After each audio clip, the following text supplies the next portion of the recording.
Beginning, the woman in the snow. I wasn't supposed to find her. That mountain trail was one I'd walked 100 times before. Isolated, snow-covered, and forgotten by most of the world. After leaving the military 5 years earlier, I moved to the northern ranges to disappear. No cities, no crowds, just wind, ice, and silence. That evening, a storm rolled in faster than forecasted. The sky turned iron gray, and snow began falling in thick sheets. I was halfway down the ridge when I saw something dark against the white slope. At first, I thought it was debris from a crashed drone. Then it moved. I changed course immediately, boots sinking into deep snow as wind howled across the mountainside. As I got closer, I saw her, lying partially buried in snow, one arm exposed, fingers curled tightly as if gripping something invisible. She wasn't dressed for the weather. Her clothing was torn but not from cold, more like battle damage. The fabric shimmered faintly under the snow, unlike anything I'd ever seen. Not wool, not synthetic, something else. Her skin had a pale silver undertone beneath frost, and her dark hair spread across the snow like spilled ink. I crouched beside her. She was warm. That was the first impossible thing. In sub-zero conditions, she should have been frozen solid. Instead, her skin radiated faint heat. I checked for injuries. There was a deep gash along her side, but it wasn't bleeding normally. The wound pulsed with dim blue light. "Hey," I said gently. "Can you hear me?" Her eyes snapped open. They weren't human. Not just because of the color and unnatural amber gold, but because of the focus. The awareness. Like a predator calculating distances in less than a second. She grabbed my wrist. The grip was iron. "Identify yourself," she said in a low, controlled voice. Her English was flawless, but slightly delayed, as if translating in real time. "My name's Erin," I replied calmly. Old training kicked in. "You're injured." "I'm trying to help." Her gaze scanned my face, then the tree line, then the ridge above us. "Enemy presence?" she asked. "Not unless you count wolves." She stared at me for another long second before releasing my wrist. "You are not a combatant," she said. "Not anymore." She tried to sit up and winced. The glowing wound flared brighter. "You won't make it out here," I said. "There's a cabin about 2 miles down.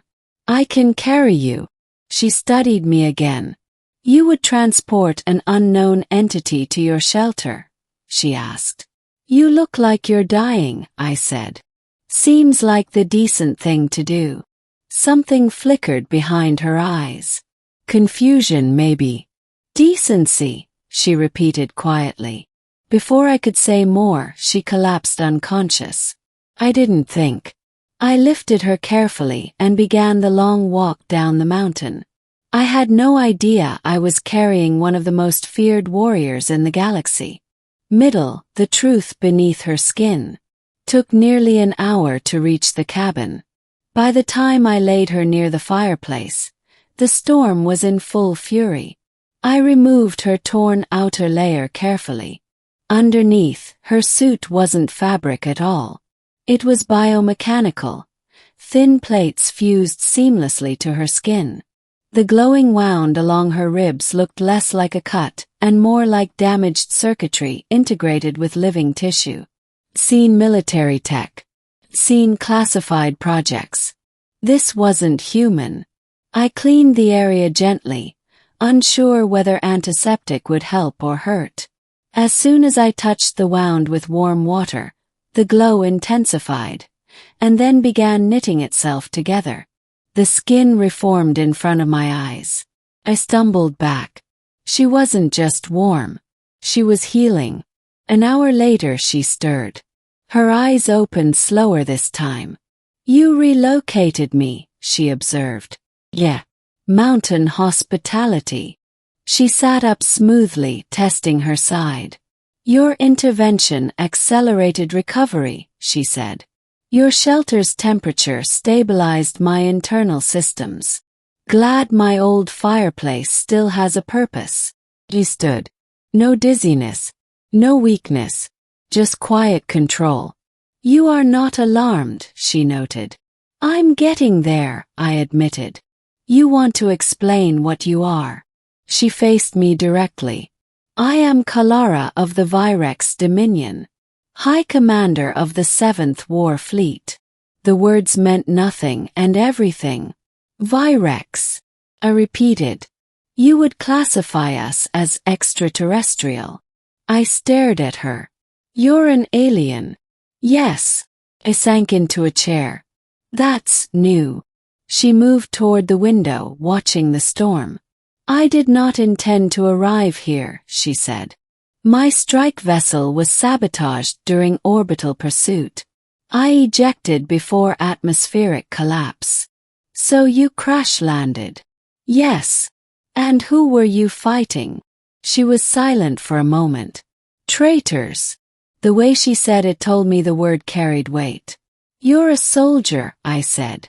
I am a warrior, she corrected. There was a difference in her tone. Same thing. No, she said firmly. A soldier follows orders. A warrior upholds survival. That sounded personal. Why were they after you? Yes. Because I refused extinction. Now I was listening. The Dominion Council chose planetary cleansing over diplomacy, she continued. A developing civilization resisted resource extraction. The Council ordered annihilation. Let me guess. You disagreed. I refused to deploy. And that makes you a traitor. In their eyes. Silence settled between us, broken only by the wind. You saved a planet. Yes. I delayed its destruction. That's still something. He turned to me. You risked yourself for me. Why? Because you were alone in a storm. That is not logical. It is to me. She studied me again, longer this time. You are not weak, she said quietly. I almost laughed. You should have seen me 5 years ago. She tilted her head. You carry combat trauma. Yeah, I said. I do. Something changed in her expression. Recognition. Rising threat. Hunters arrive. The next morning the storm cleared. And the sky burned. 3 streaks of light tore through the atmosphere. Kalara stepped outside beside me, eyes narrowing. They found me, she said. What are those? Yes. Retrieval hunters. That doesn't sound friendly. It is not. A distant explosion shook the mountain range. They are scanning for my biosignature, she continued. If detected, they will eliminate all witnesses. I stared at her. That includes me. Yes. Well, I said, heading back inside. Guess we're not letting them scan. She followed. You intend to fight? She asked. I was infantry before I became a hermit. She looked at my old military locker in the corner. You retained weapons. I don't throw away old habits. We prepared quickly. Her damaged suit reactivated partially, forming armored plating over her limbs. Not bulky, sleek and fluid. She moved like gravity didn't apply to her. Your species is physically inferior, she said matter-of-factly. But you compensate with unpredictability. Thanks. I think. A hunter drone emerged above the tree line. Black, angular, humming with energy. Kalara stepped forward. Stay behind me. The drone fired first. A pulse beam scorched the snow where I had been standing. Kalara moved faster than anything I'd ever seen. She leapt, not jumped, launched. Mid-air, her forearm shifted, forming a blade of solid light. She sliced through the drone in one clean arc. It fell in 2 pieces. I stared. You said you were a commander, I said. I was bred for war, she replied. More drones approached. This time I fired, drawing their targeting systems toward me. She moved through them like a storm. Precise, efficient, terrifying. In less than 5 minutes, the mountain was silent again. Smoke curled upward from shattered machines. She stood in the snow, breathing steady.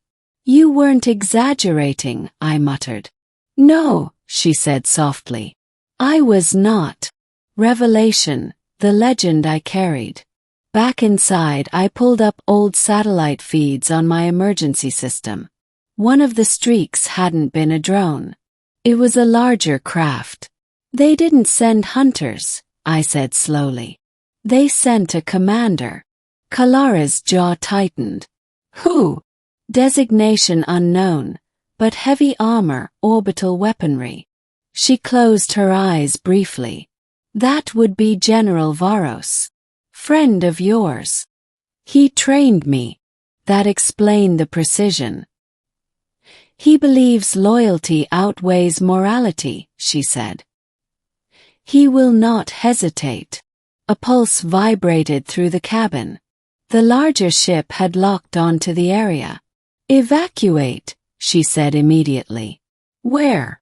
The forest canopy disrupts direct targeting. We ran. Energy blasts tore through the mountainside behind us. Trees exploded into splinters. Kalara grabbed my arm. Your survival probability decreases if you remain near me, she said. Too late for that. We reached a rocky outcrop overlooking the valley. The command vessel descended, sleek and massive, casting shadow across the snow. A single figure emerged, hovering above ground. Armored, radiating controlled menace. Kalara, he called out. His voice carried without amplification. Varos, she answered coldly. You disgrace your lineage, he said. I preserve it. You side with primitives. They are sentient. They are weak. They are evolving. Varos's gaze shifted to me. You, he said. You interfere in matters beyond your species. I get that a lot, I replied. He raised a hand. Energy gathered. Kalara stepped in front of me. You will not harm him, she said. He is leverage. I am your equal, she replied. No, Varos said quietly. You are my failure. He attacked. The force of the impact shattered stone. They moved too fast for my eyes to track fully, clashing in bursts of light and shockwaves. Kalara wasn't just skilled. She was legendary. Every movement calculated. Every strike efficient. But Varos was relentless. He gained ground. She faltered once, just slightly. He saw it. He struck her across the ridge, sending her crashing into rock. Something inside me snapped. I picked up my rifle and fired. Not at him. At the command vessel hovering behind. The rounds did nothing. But they distracted him. Kalara recovered. In that split second she adapted. She lured him closer to the unstable cliff edge. You cling to obsolete doctrine, she said. And you cling to weakness, he replied. She grabbed him and drove them both over the edge. The explosion at the bottom of the ravine shook the valley. Snow avalanched down the mountainside. Ran. When I reached the edge, smoke rose from below. Kalara climbed back up alone. Her armor cracked. Blood, silver luminous, ran down her cheek. Varos. Yes. Defeated, she said. Not dead. But finished. The command vessel retreated without its leader. Ending a warrior's choice. Days passed. No more ships came. The mountain returned to silence. Kalara stood outside one evening watching the stars. They will return eventually, she said. Probably, I agreed. You cannot remain involved. I already am. She turned toward me. My presence endangers your world. Your absence might doom others. She studied me. You would leave this planet. I looked at the cabin. The snow. The life I had built in isolation. Then I looked at her. I didn't find you by accident, I said. Maybe I was done hiding. You would fight beside me. I'd rather fight for something than hide from everything. She stepped closer. You understand that my life is conflict. I was a soldier, I said. I get it. You are not a soldier, she replied softly. You said there's a difference. Yes. She extended her hand. Then be a warrior. Took it. Her grip was firm but no longer assessing. Cool. Weeks later, a small Virex vessel descended quietly into the mountains. Not an invasion. An extraction. As we boarded, I looked back at Earth. You saved a planet once, I said. Let's make it a habit. Her eyes glowed faintly in starlight. Together, she said. The ship lifted silently into orbit. For the first time in years, I wasn't running from my past. I was stepping into something larger. I had found a woman in the snow. Injured. Alone. Silent. I didn't know she was a legendary warrior. But now I did. And I chose to walk into the stars beside her. Not because she was powerful, but because she chose not to destroy. Sometimes the strongest warriors aren't the ones who conquer worlds. They're the ones who refuse to. And sometimes all it takes to change the fate of galaxies is stopping on a mountain path.